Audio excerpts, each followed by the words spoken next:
오늘 본문을 보면은 그러므로라는 접속사로 시작하는 것을 우리가 보게 되죠. 우리 13절을 다시 보면 그러므로 너희 마음의 허리를 동이고 근신하여 예수 그리스도께서 나타나실 때 너희에게 가져다 주실 은혜를 온전히 바랄지어다 라고 말합니다. 이 그러므로라는 접속사는 여러분 앞에 있는 내용을 받아서 결론을 내릴 때 쓰는 결론적 접속사이죠. 여러분 그렇다면 지금까지 이 사도 베드로가 1장 앞부분을 통해 계속 우리에게 고난 중에 있는 성도에게 힘주어서 강조하고 있었던 것이 무엇이었습니까? 교회가 어떤 존재인가를 굉장히 강조하고 있었어요. 교회의 정체성. 이 교회는 세상 속에서 하나님의 미리 아심을 따라 택하심을 받은 존재로서 성령을 통해 또 거룩함을 입은 존재고, 그리고 예수님의 순종과 핏부림을 얻기 위해, 달리 말해서 예수님께서 하나님의 말씀에 철저히 순종하며 걸어가신 그 길을 우리도 따라가고, 그 순종하신 길을 따라갈 때 마땅히 나오는 또 다른 길인 고난의 길도 함께 따라가는 그 길로 부름을 받은 존재가 성도이고 교회다. 삼위 하나님의 구원을 받은 존재, 하나님께 속한 존재가 교회이고 성도이다라는 걸 베드로가 굉장히 강조했습니다. 여러분, 이런 교회의 정체성으로부터 따라 나오는 또 다른 교회의 정체성이 무엇이었습니까?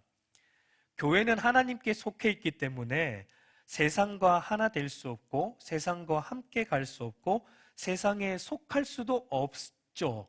그렇기 때문에 세상 속에서 교회로 살아간다는 것은 굉장히 뭔가 낯설다는 거예요. 그러니까 그런 점에서 교회의 또 다른 정체성은 세상에 속하지 않고 영원한 기업을 향하여 이동하는 여행자로서의 정체성을 가지고 있다라는 것을 베드로가 힘주어 말하고 있던 것을 보게 돼요. 우리는 이 세상을 여행하기 때문에 이 세상에 완전히 눌러 앉아 있을 수도 없고, 그러니까 세상에 완전히 적응할 수도 없고 동화될 수도 없는 그런 존재로 세상을 살아간다라는 것입니다. 여러분, 그래서 믿음으로 산다라는 것은 썩지 않고 더럽지 않고 쇠하지 않는 기업을 향해 나아가는 것이기에 한편으로는 너무나 영광스럽고 기쁩니다. 우리가 향하고 있는 곳은 썩지 않는 곳, 더럽지 않는 곳, 쇠하지 않는 곳이에요. 그곳을 향해 가고 있습니다. 기쁜 거예요. 기쁘신 거 맞죠?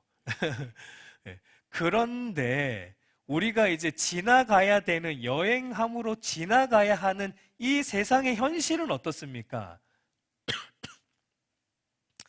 이 세상은 썩는 곳이고 더러운 곳이고 쇠하는 것들로 가득 찬 곳이기에 우리는 그곳을 지나가고 있기에 다른 한편으로는 이 여정이, 이 여행이 굉장히 힘들기도 하고 또 때로는 외로운 여행길이 될 수밖에 없다라는 것을, 그게 우리가 받고 있는 고난의 의미입니다. 베드로가 그것을 힘주어 말하고 있는 거예요.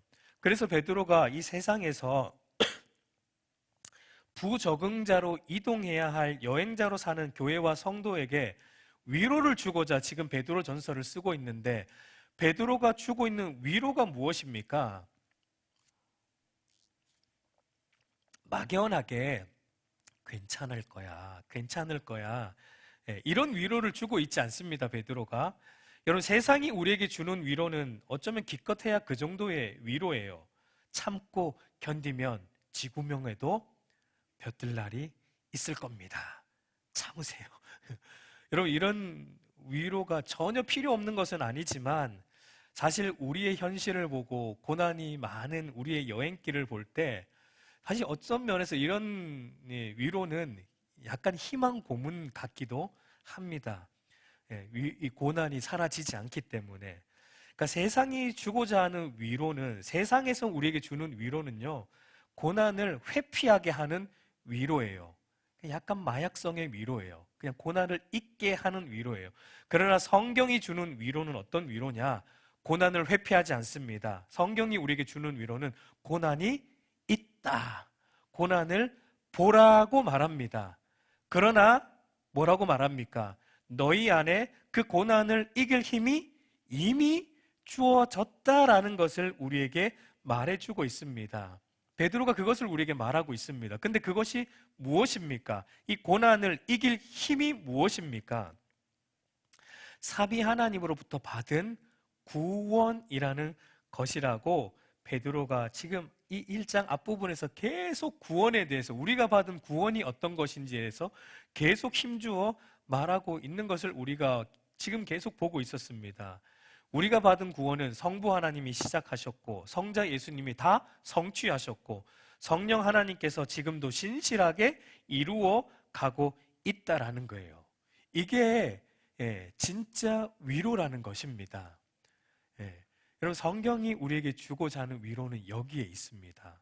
그래서 여러분, 하이델베르그 요리문답 1문에도 보면 성도의 유일한 위로가 무엇입니까? 라는 질문을 던지면서 여기에 대해 답을 뭐라고 주는지 우리 한번 같이 읽어보도록 하겠습니다. 같이 읽습니다. 시작.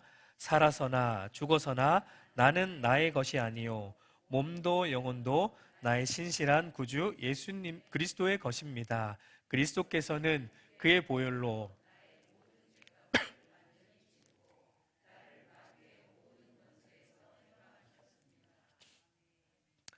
계속 있어요. 또한 하늘에 계신 나의 아버지의 뜻이 아니면 머리털 하나도 땅에 떨어지지 않도록 나를 보호하시며 참으로 모든 것이 합력하여 나의 구원을 이루도록 하십니다.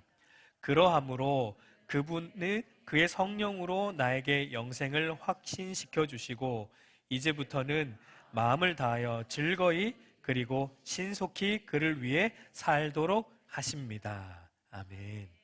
여러분, 이것이 바로 베드로가 고난 가운데 있는 성도들에게 주는 유일한 위로인 것입니다. 우리 사랑하는 성도 여러분, 저와 여러분은 어디에서 위로를 찾고 있습니까?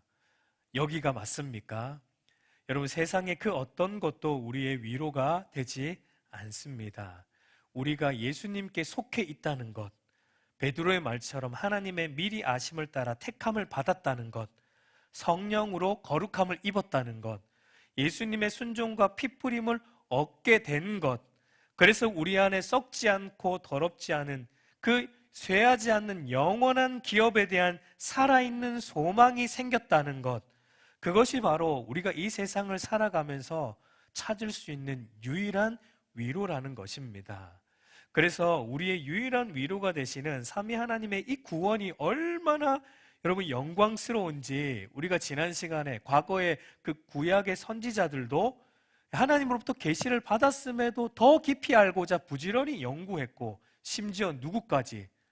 천사들까지, 하나님을 수종드는 죄 없는 천사들까지도 저렇게 죄 있는 죄인들을 하나님이 거룩한 사람으로 변화시켜 가시는 하나님의 구원을 놀라서 보고자, 살펴보고자, 천사들도 살펴보고자 했다라는 것을 우리가 보았습니다.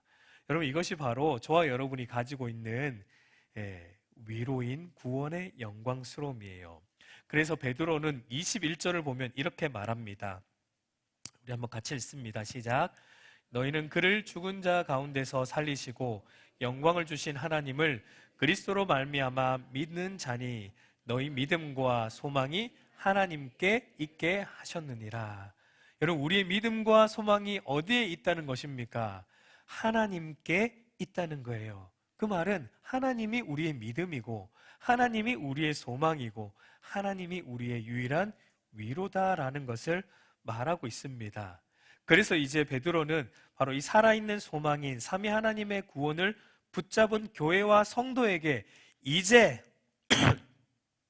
죄송합니다. 이렇게 살아가는 것이 마땅하다, 이렇게 살아가야 된다라는 것을 그러므로라는 접속사로 겉면을 우리에게 주고 있는 거예요. 여러분, 기독교의 복음은 항상 이런 순서예요. 먼저는 삼위 하나님께서 우리에게 값없이 베풀어 주신 크신 구원에 대해 말하고 나서 그 다음에 무엇을 말하냐면 그런 구원을 받은 사람, 신자는 마땅히 이렇게 살아야 한다라는 권면의 말씀을 우리에게 주고 있습니다. 여러분 성경을 보면 전부 그런 논리죠. 여러분 참된 기독교 신앙은 그러니까 단순히 지적으로 아는 것에서 그치지 않고 깨달은 진리의 말씀을 삶의 자리로 가지고 가야 돼요. 그리고 우리의 삶의 자리에서 우리의 손과 발로 깨달은 말씀을 살아내는 것이 진짜 기독교 신앙인 겁니다. 여러분 기독교 신앙은 교회에서 들은 것으로 끝나면 안 됩니다.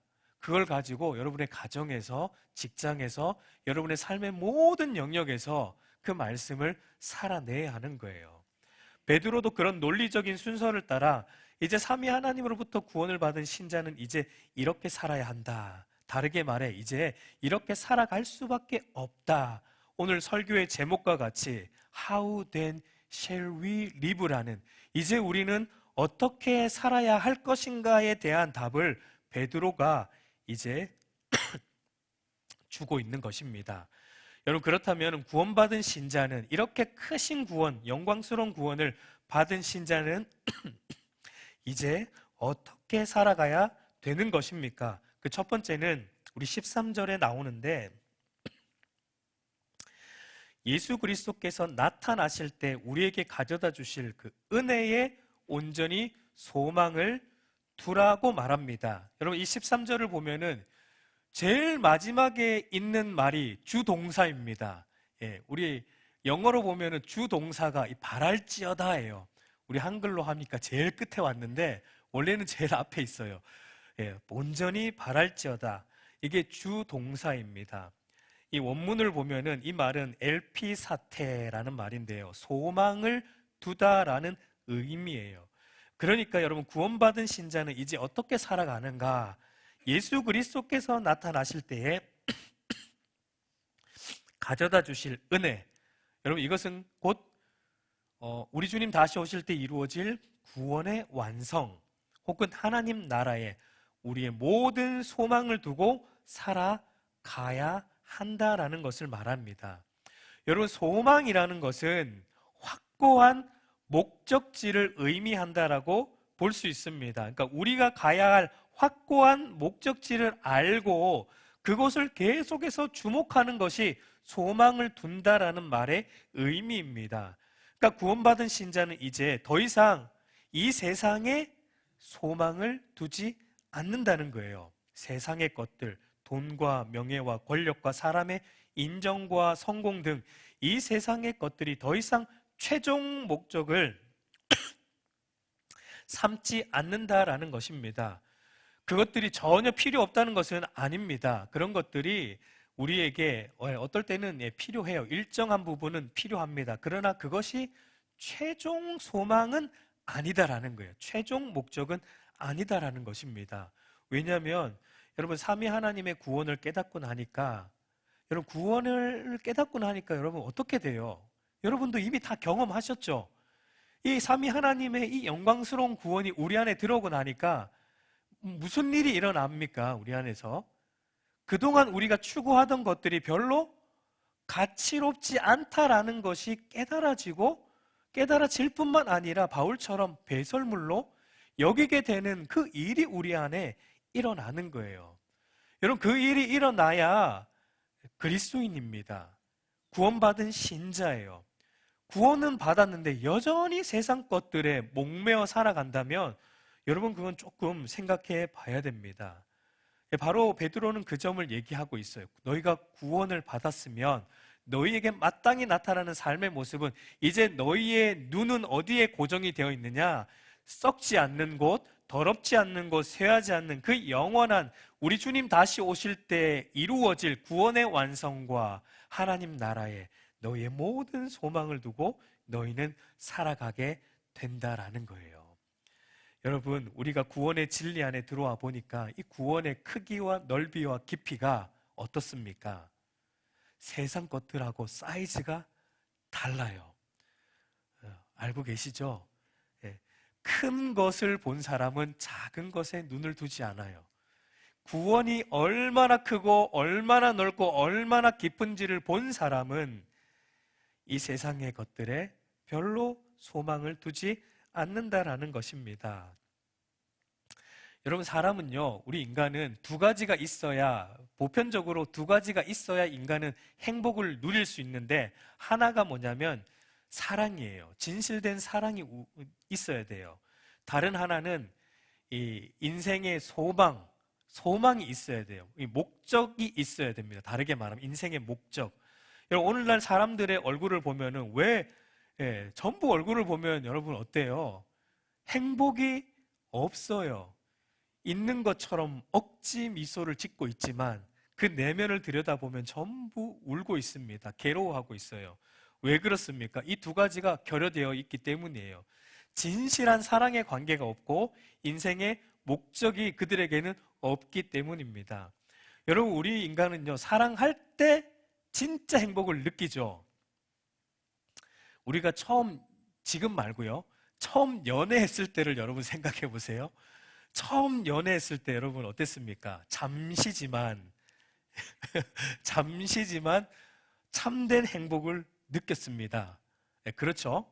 그런데 눈에 씌었던 콩깍지가 벗겨지는 순간 깨닫게 돼요. 우리 인간의 사랑에는 한계가 있고 온전하지 않다라는 것을 알게 됩니다. 그래서 인간의 사랑으로는 참된 행복을 만들어낼 수 없다라는 것을 깨닫게 됩니다. 그런데 여러분, 우리가 구원을 받고 보니, 삼위 하나님의 값없는 은총, 구원의 은총을 받고 보니까 여러분 뭐가 보입니까?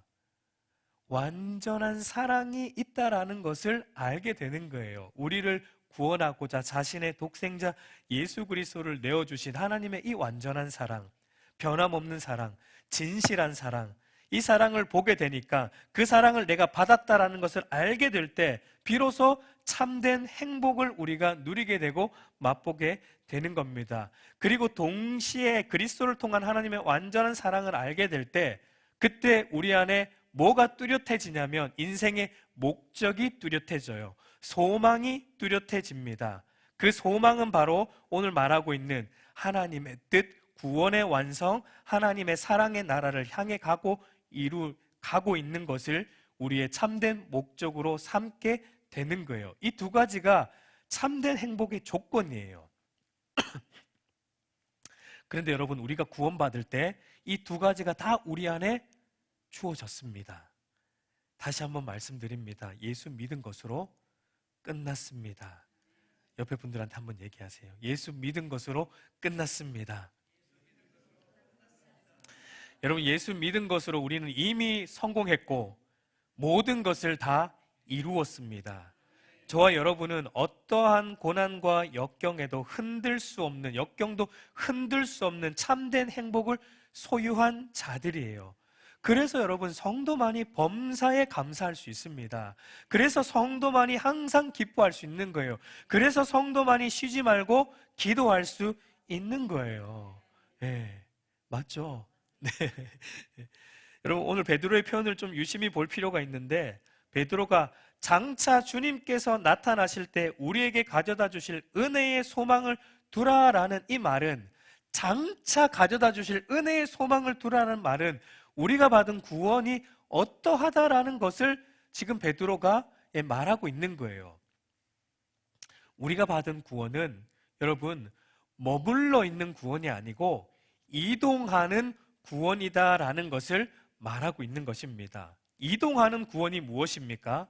여러분, 이스라엘 백성들이 종되어 살던 애굽에서 건짐을 받아 하나님이 예비하신 땅 가나안을 향하여 이동하였듯이 오늘 우리의 구원도 어디를 향해 이동해야 한다라는 것을 말하고 있는 거예요. 그래서 흔히 여러분 구원을 영적 출애굽이다라고 말합니다. 그죠? 바울도 구원을 출애굽 이미지로 이렇게 설명하기도 해요. 골로새서 1장 13절에서 14절 우리 한번 같이 읽도록 하겠습니다. 시작.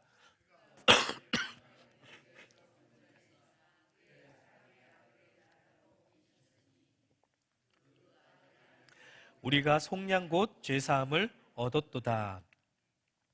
여기도 보면 거듭나기 전에 우리는 어디에 있었냐면 흑암의 권세, 곧 흑암의 나라에 속한 자로 살고 있었습니다. 그런데 예수님을 통해 죄사함을 받고 그의 사랑의 아들의 나라로 옮겨졌다라고 바울이 표현하고 있어요. 이동이 된 것입니다. 그런데 여러분, 이 구원이, 우리가 받은 구원의 이동은 단순히 장소적 이동이 아닙니다. 물론 구원이 담고 있는 한 부분은 우리가 이 세상을 살다가 죽게 되면 이제 영원한 하나님 나라로 장소적인 측면에서의 이동도 분명히 그 안에는 있습니다. 그러나 그것이 다는 아니에요.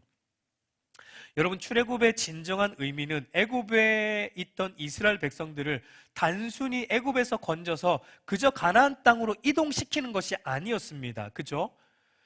이 출애굽의 진정한 의미는 이스라엘 백성으로 하여금 하나님의 거룩한 백성으로 변화시켜가는 영적 이동에 있었어요.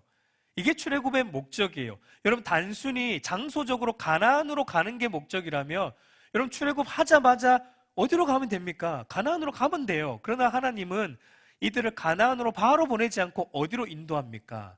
광야로, 그것도 40년 동안 돌고 돌아 가나안을 들어가게 하셨습니다. 그 이유가 무엇입니까?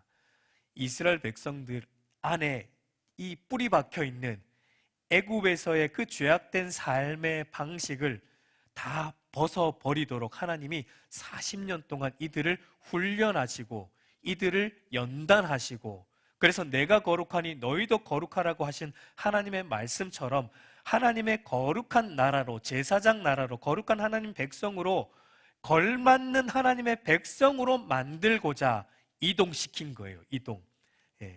그러니까 우리가 받은 이 구원이 이동한다라는 의미가 그런 의미예요. 장소적인 이동만이 있는 것이 아니라 우리가 받은 이 구원이 머물러 있으면 안 되고 이동해야 된다라는 것은 우리 안에 뿌리 박혀 있는 이 죄악된 삶의 방식으로부터 지속적으로 거룩한 삶의, 하나님 나라의 삶의 방식으로 향하는 영적인 이동, 가치관의 이동이 우리 안에 있어야 되는 것입니다. 여러분, 이게 한 번으로 안 돼요. 한 번에 이동이 되면 얼마나 좋겠습니까? 그런데 한 번으로 이동이 안 됩니다. 그러니까 40년을 하나님이, 시간 40년이라는 긴 시간 속에서 하나님께서 이스라엘을 다루신 거예요. 오늘 우리도 마찬가지입니다. 하나님께서 우리에게 이 땅 가운데 시간을 두신 것은, 우리의 생명을 두시고 삶을 두신 이유는 여기에 있습니다. 우리를 하나님의 거룩한 사람으로 만들어 가고자 하나님은 지금 시간 속에서 우리를 빚어가고 계신 것입니다. 여전히 우리 안에 죄악된 본성이 있기 때문에 이것을 이동시키고자 하고 있는 거예요, 하나님이. 그래서 베드로도 우리가 받은 구원은 이동하는 구원인데 무엇이 그러면 이동되어야 한다고 베드로가 말합니까? 오늘 13절에 보면 마음의 허리를 동이고 근신해야 한다라고 말하고 있어요. 여러분, 이 표현도 사실은 베드로가 어디에서 가지고 온 거냐면 출애굽 이미지에서 가져온 것입니다. 출애굽기 12장 11절 우리 한번 같이 읽겠습니다. 시작.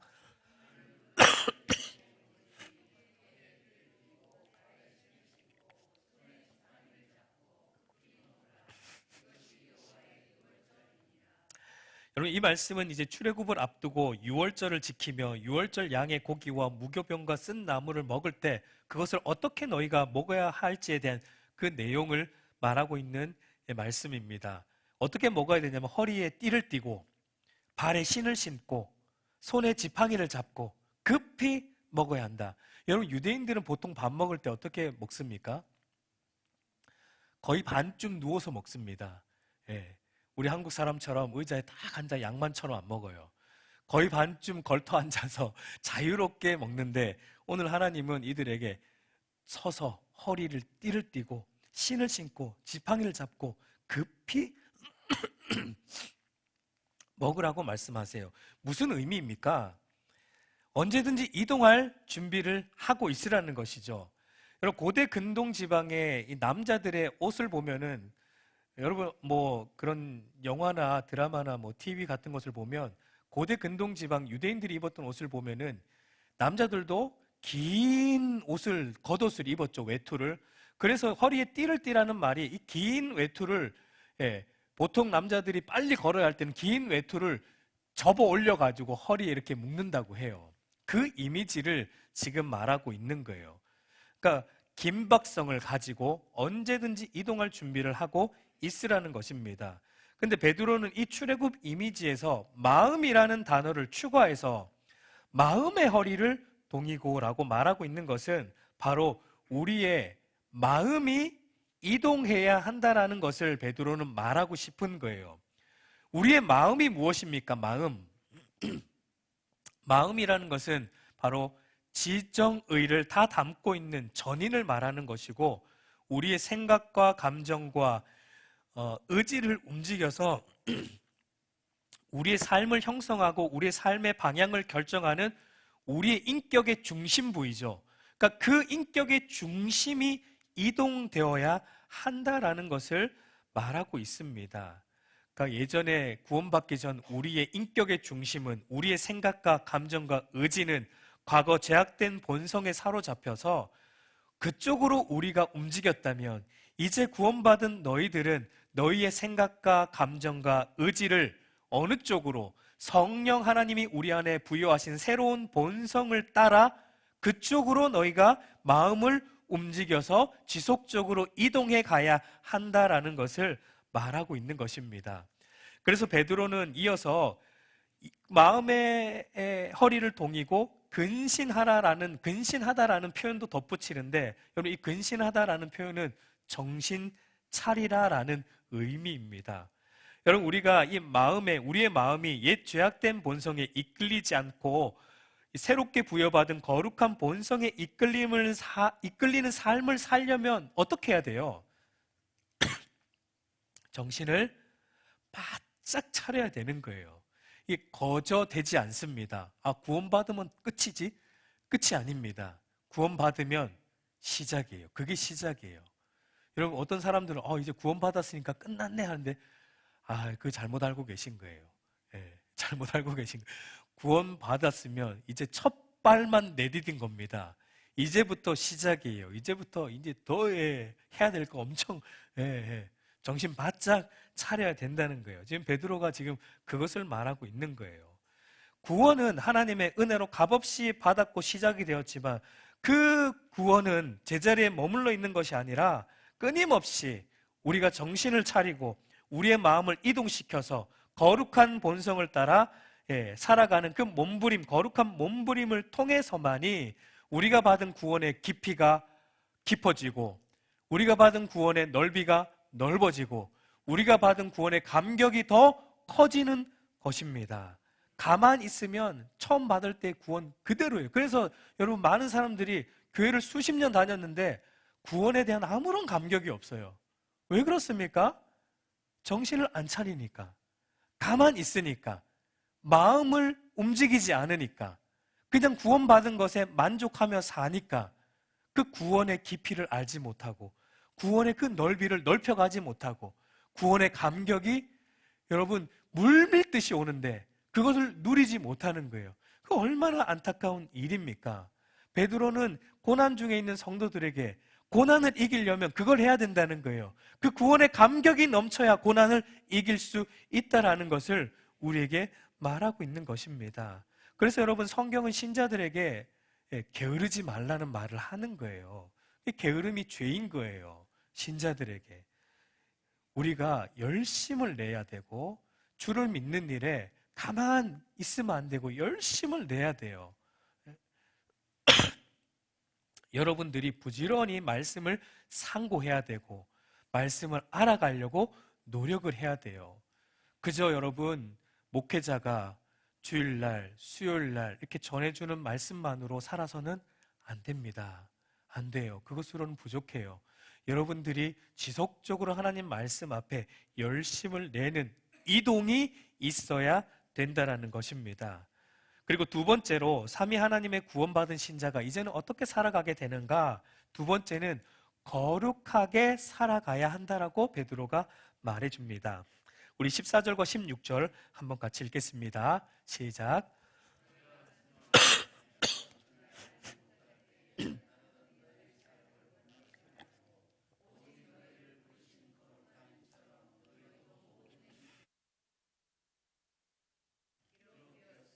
내가 거룩하니 너희도 거룩할지어다 하셨느니라. 거룩하라. 여러분, 거룩이라는 것은 구별됨을 의미하죠. 성도와 교회는 세상과 구별되어야 하는데 어떤 방법으로 구별될 수 있습니까? 오늘 베드로는 한편으로는 너희가 순종하는 자식처럼 살아야 되고, 다른 한편으로는 거듭나기 전 옛 죄악된 본성을 본받지 말라라고 말합니다. 그러니까 신자가 구별되는 방법은 한편으로는 우리의 옛 죄악된 그 본성을 따르던 습관, 우리 그 습관이 우리에게 남아 있거든요. 그 습관을 버리라는 거예요. 그 습관을 따르지 말라는 거예요. 그리고 다른 한편으로는 하나님의 말씀에 순종해야지만 거룩하게 살 수 있다, 구별될 수 있다라고 말합니다. 여러분, 하나님의 말씀에 순종하기 위해서 우리의 죄악된 본성을 버려야 되고 날마다 우리 죄에 대해 죽어야 되는 것입니다. 그래서 존 오웬이라는 신학자는 성도가 매일 해야 되는 일이 뭐냐? 죄 죽임. 들어보셨죠? 죄 죽임의 일을 성도는 매일 해야 된다는 거예요. 성도는 날마다 내 안에 있는 죄를 죽여야 합니다. 그렇지 않고는 거룩하게 살 수가 없는 거예요. 내 안에 끊임없이 치고 올라오는 이 죄악된 본성에 대해서 우리는 날마다 죽어야 합니다. 그리고 동시에 의의 말씀에 대해서는 또 날마다 살아나야 돼요. 바로 이 이동이 있어야 돼요. 죄에 대해서 죽고 의로 이동하는 이 이동이 우리가 받은 구원의 내용이고, 신자가 마땅히 살아가게 되는 삶의 모습이다라고 말하고 있습니다. 왜 그렇습니까? 그냥 거룩이 좋기 때문에, 거룩이 보기 좋아서 우리가 그렇게 합니까? 그게 아니라, 왜냐하면 우리를 부르신 하나님이 거룩하기 때문에 그렇습니다. 우리는, 베드로는 지금 성도와 하나님과의 관계를 부모와 자식의 관계로 설명하고 있죠. 순종하는 자식처럼. 예. 내가 거룩하니 너희도 거룩. 우리 아버지가 거룩하시기 때문에 자녀는 아버지를 닮고, 그래서 아버지로부터 자녀로 삼겨진 성도는 아버지를 닮아 거룩하게 살아가는 것이 마땅하다라는 것을 베드로가 말합니다. 우리 사랑하는 성도 여러분, 여러분 신앙생활에 중요한 것은 속도가 아니에요. 방향이에요. 그리고 당장의 결과가 아니에요. 거룩의 과정이 중요한 것입니다. 여러분, 우리 한국 사람들의 단점 중에 하나가 뭡니까? 저와 여러분 안에 동일하게 있는 것, 조급함. 결과를 빨리 보고자 하는 조급함. 그래서 늘 뭘 찾아요, 우리가? 지름길을 찾습니다. 지름길을, 빠른 길, 이 내비게이션 한국만큼 발달된 나라가 없을 거예요. 하여튼 지름길을 어떻게든 찾아냅니다. 여러분, 그런 사람들의, 교회 안에서의 지름길 찾는 사람들의 특징은 빨리 뜨거워지고 빨리 식는다는 거예요. 여러분, 거룩에 이르는 길은 지름길이 없어요. 넓은 길도 없어요. 오로지 정도만 있고 좁은 길만 있을 뿐입니다. 거룩의 길은 주님의 말씀처럼 많은 사람이 찾지 않는 협착한 길이에요. 여러분, 그러나 중요한 것은 그 길에 생명이 있다는 거예요. 여러분, 쉽지 않고 힘들지만 기꺼이 감내하고 갈 가치가 충분하다라는 것을 우리가 알아야 됩니다. 우리 사랑하는 성도 여러분, 포기하지 말고 날마다 죄에 대해서 죽고 의에 대해서 순종하며 거룩의 정도를 함께 걸어가기를 간절히 소망합니다. 여러분, 그래서 사실은 교회 공동체가 그래서 더 중요한 거예요. 왜냐하면 그 길을 혼자 가기 너무 힘든 길이기 때문에 믿음의 지체들이 필요한 겁니다. 그 길을 가다가 힘들고 지칠 때 옆에서 잡아주고 앞에서 당겨주고 뒤에서 밀어줄 수 있는 믿음의 공동체가 있어야 조금 더 힘을 내서 갈 수 있는 거예요. 여러분, 우리가 불을 지펴도, 나무에 불을 지펴도 불 지펴진 이 나무들이 한 짝이 떨어져 나오면 어떻게 돼요? 금방 불이 꺼져요. 그러나 함께 모일 때 어떻게 됩니까? 불이 활활 붙는 거예요. 어찌하든지 여러분 붙어 있으십시오. 교회 공동체에 붙어 있어야 돼요. 여러분의 마음이 식어갈 때, 그럼 교회 가야 더 붙어 있어야 돼. 더 나와야 돼요. 그래야지 식어진 것도 불이 붙는 거예요. 교회 공동체에 있어야지만 불이 붙습니다. 여러분, 우리 알곡교회가 그런 믿음의 공동체가 되기를 간절히 소망합니다. 여러분, 목회자인 저도 어떨 때는 이 길이 사실은 너무 힘들게 느껴져요. 과연 내가 잘 가고 있는 것이 맞는가? 여러분, 이 가슴앓이 할 때가 한두 번이 아니에요. 예, 아실란가 모르겠어요. 그럴 때 물론 저희 아내와 아이들이 저를 위로하고 힘을 주지만 가끔은 저도 성도님들의 위로를 받고도 싶어요. 죄송합니다. 한번 어리광 부려보았습니다. 우리 마지막 세 번째로 삼위 하나님의 구원을 받는 신자가 어떻게 살아야 하는가? 하나님의 심판이 있음을 알고 하나님에 대한 두려움으로 살아야 한다라고 베드로가 우리에게 말해줍니다. 우리 마지막 17절 우리 한번 같이 읽겠습니다. 시작.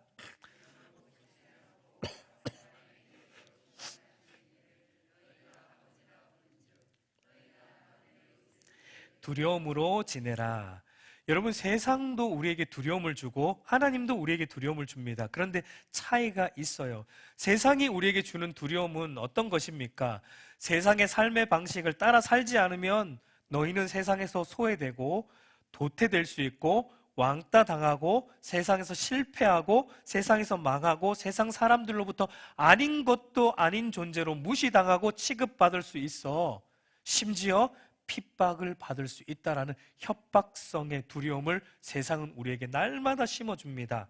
그래서 여러분, 세상이 주는 그런 두려움에 사로잡히면 우리가 어떻게 돼요? 당연히 세상의 삶의 방식을 따라 세상 것들을 취하기 위해 열심히 살아가게 되겠죠. 그래서 세상에서 어느 정도 인정받고 성공하고 세상에서 알아주는 삶을 살아갈 수도 있을 것입니다. 그러나 그런 삶의 실상은 어떠합니까? 세상 것들은 조금 얻었을지는 모르지만 세상을 창조하신 하나님과는 멀어진 거예요. 세상 사람들로부터 인정을 받고 그들의 호응을 얻었을지는 모르지만 거룩과는 멀어지는 삶을 살게 되는 것입니다. 마치 출애굽한 1세대 이스라엘 백성들이 하나님을 두려워하지 않고 주어진 현실과 세상을 두려워함으로 다시 애굽으로 돌아가고자 했던 그런 삶과 같은 거예요. 그 결과 그들의 실상은 가나안 땅 들어가지 못했어요. 광야에서 다 죽고 말았습니다. 여러분, 기억하세요. 세상이 주는 두려움은 전부 허상이에요. 세상의 가치관을 따라 살지 않으면 망한다고요? 여러분, 한번 그렇게 살아보셨습니까? 망합니까? 절대 안 망합니다. 세상의 가치관을 따라 살지 않고 성공한 사람들이 얼마나 많은데 제가 한 사람만 소개해 드릴게요. 이 한 사람이면 충분합니다. 그 사람은 바로 우리 예수 그리스도이십니다. 예수님은 이 땅에 오실 때부터 힘있고 돈 많은 자가 행복하다는 그 세상의 가치관을 따라 오시지 않고 힘없고 가난한 목수의 아들로, 그것도 왕궁에서 태어나신 것이 아니라 말밥통에서 태어나셨습니다. 그분은 힘과 권력을 가져야지 행복하다, 그래서 세상을 정복해서 왕으로 등극해야 행복하다라고 말하는 그 세상의 가치관을 따르지 않고 도리어 십자가에서 죽고 부활하심으로 온 세상의 왕으로 등극하시고 하늘 보좌 우편에 앉아 지금도 온 세상을 통치하고 계십니다. 여러분, 예수님은 세상의 가치관을 따르지 않으셨지만 지금 온 세상의 왕으로 자정하고 계신 최고의 성공을 이루신 분이에요. 세상이 주는 두려움은 허상이라는 거예요. 여러분, 그렇다면 반대로 세상이 주는 약속도 전부 허상이라는 걸 알아야 돼요. 세상은 돈을 많이 가지면, 돈을 많이 벌면 행복을 주겠다고 우리에게 약속하지만 돈을 많이 가지면, 돈을 벌면 벌수록 행복이 오는 게 아니라 돈의 노예가 되어 도리어 돈을 잃을 것에 대한 두려움으로 살아가게 됩니다. 세상은 명예와 권력을 가지면 행복을 주겠다고 우리에게 약속하지만 명예와 권력을 가지면 가질수록 더 높은 자리로 올라가고자 하는 탐심의 노예가 되어서 우리를 더 나락으로 몰고 가는 것입니다. 그러니까 여러분, 세상이 주는 약속들, 눈에 보기에 좋은 약속들도 다 허상이라는 것을 우리가 알아야 돼요. 여러분, 신자는 그것을 알아야 되는 것입니다. 그러나 여러분, 하나님을 향한 두려움, 하나님을 향한 두려움은 세상이 주는 협박성의 두려움과는 달라요. 하나님을 향해 생기는 두려움은 우리 안에 거룩과 경건을 만들어내는 참된 행복을 주는 두려움이에요. 하나님의 심판에 대한 두려움은 여러분 우리로 하여금 죄에 대해서는 제동을 걸어주는 브레이크와 같고, 거룩과 성결에 대해서는 더 빨리 나아가는 가속 페달과 같은 역할을 해주는 겁니다. 여러분, 흔히 먼 타지로 여행을 간 사람들이 도덕적으로 큰 죄를 짓는 경우들이 더러 있어요. 뉴스에 그런 뉴스들이 간혹 나오죠. 한국에서는 아주 도덕적이고 선한 한 집안의 가장이었는데 먼 타지에서 성적으로 문란한 죄를 범하는 그 일들이 가끔씩 뉴스에 여러분 나오는 것을 우리는 보게 됩니다. 그 이유가 무엇입니까?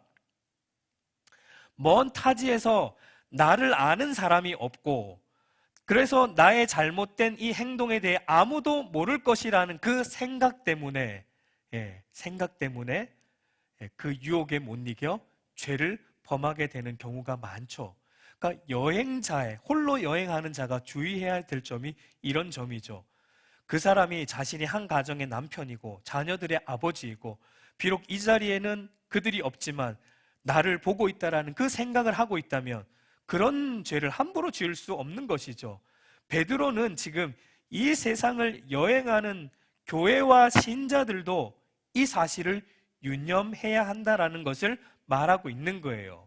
우리가 거룩하신 하나님의 자녀라는 그 사실을 알아야 되고, 심판주이신 하나님이 우리를 항상 보고 계시다는 그 사실을 또 알아야 되고, 그리고 마지막 날 이 땅에서 우리의 행한 것에 대한 심판이 이 땅에서는 없을지라도 마지막 날 모든 행동에 대한 하나님의 최종 심판, 엄중한 심판이 있다라는 그 사실을 늘 기억하고 살아야 한다라는 것을 베드로가 말하고 있습니다. 여러분, 이것을 기억하고 살 때 우리는 죄의 유혹 앞에서 제동을 걸 수 있습니다. 하나님이 보고 계시고 하나님이 이 행위에 대해 마지막 날 심판하실 것이다라는 것을 알 때 우리는 죄의 유혹 앞에서 제동을 걸 수 있어요. 요셉처럼 옷을 벗어 던지며 나올 수 있는 거예요. 내가 어찌 이 큰 죄를 하나님께 범하리요 하며 나올 수 있는 거예요. 거룩과 성결에 대해서는 더 박차를 가하며 의의 삶을 살아갈 수 있는 것입니다. 여러분, 오늘날 교회와 성도의 삶이 도덕적으로 무너진 이유가 무엇입니까? 우리가 받은 구원의 내용이 거룩한 삶이라는 것을 잘 모르는 것도 있지만, 동시에 하나님에 대한 두려움이 없기 때문입니다. 하나님의 이 심판에 대한 두려움이 우리 안에 없기 때문이에요. 왜냐하면 우리가 당장 죄를 지어도 거기에 대한 즉각적인 심판이 있지 않기 때문에 많은 사람들이 하나님에 대한 두려움을 잊고 삽니다. 그러나 기억해야 돼요. 마지막 날 하나님은 그 행한 대로 다 보응하신다는 그 사실을 우리는 기억해야 돼요. 오늘날 이 현대교회와 성도들이 생각하는 하나님은 마치 산타클로스의 할아버지 같은 하나님, 우리에게 선물 보따리 한 가름 안고 와서 웃으면서 어떤 선물 줄까 하시는 약간 물러 터진 하나님, 이런 표현을 써도 되는지 모르겠지만 오늘날 현대 그리스도인들이 생각하는 하나님은 약간 이런 거예요. 하나님이 물러 터진 하나님이에요. 그냥 마냥 웃으시는 하나님이에요. 그러나 베드로 사도의 말에 여러분 귀를 기울여야 합니다. 하나님은 한편으로 맞아요. 우리의 아버지시고 항상 우리를 보시며 웃으시는 우리 아버지 맞습니다. 그러나 동시에 그분은 각 사람의 행위를 따라 심판하시는 어미하신 심판주이시다는 사실을 우리는 늘 잊지 않고 기억하고 살아야 됩니다. 우리 사랑하는 성도 여러분, 이제 말씀을 맺겠습니다. 모든 만사의 전권을 가지신 하나님께서 모든 굽어진 것을 바로 펴실 최후의 심판날을 믿는 신앙으로 살아가는 것이 구원받은 신자의 마땅한 삶의 자세예요. 최후의 심판에 대한 믿음과 하나님에 대한 이 경건한 두려움으로 살 때 여러분 고난 중에서 인내할 수 있어요. 그래서 베드로가 사실은 이런 걸 얘기하는 거예요. 고난 중에서 위로가 되고 인내할 수 있는 것은 마지막 날 심판이 있다는 것을 알아야지만 위로가 돼요. 왜? 믿음으로 사는 게 쉽지 않은데 믿음으로 살 때 마지막 하나님이 주실 상이 있다는 것을 알기 때문에 위로가 되고 죄를 멀리하게 되고 선을 행함으로 낙심하지 않을 수 있고 끝까지 인내로 믿음으로 살아갈 수 있는 힘이 바로 거기로부터 나오기 때문입니다. 우리 사랑하는 성도 여러분, 저와 여러분 안에, 우리 알곡교회 안에 이 하나님의 두려움에 대한 경건한 두려움에 대한 신앙이 회복되기를 간절히 소망합니다. 그래서 늘 하나님 앞에서 모든 소망을 하나님께 두고 거룩하게 우리가 늘 죄에 대해서 죽고 의를 향해 이동하며 마지막 날 다시 오셔서 최종 심판하실 하나님께서 우리에게 주실 상을 바라보며 우리가 이 믿음의 여정을 한 걸음 한 걸음 포기하지 않고 낙심하지 않고 세상을 부러워하지도 않고 우리에게 주신 분량대로 감당하며 살아가는 은혜가 있기를 우리 주님의 이름으로 축복합니다.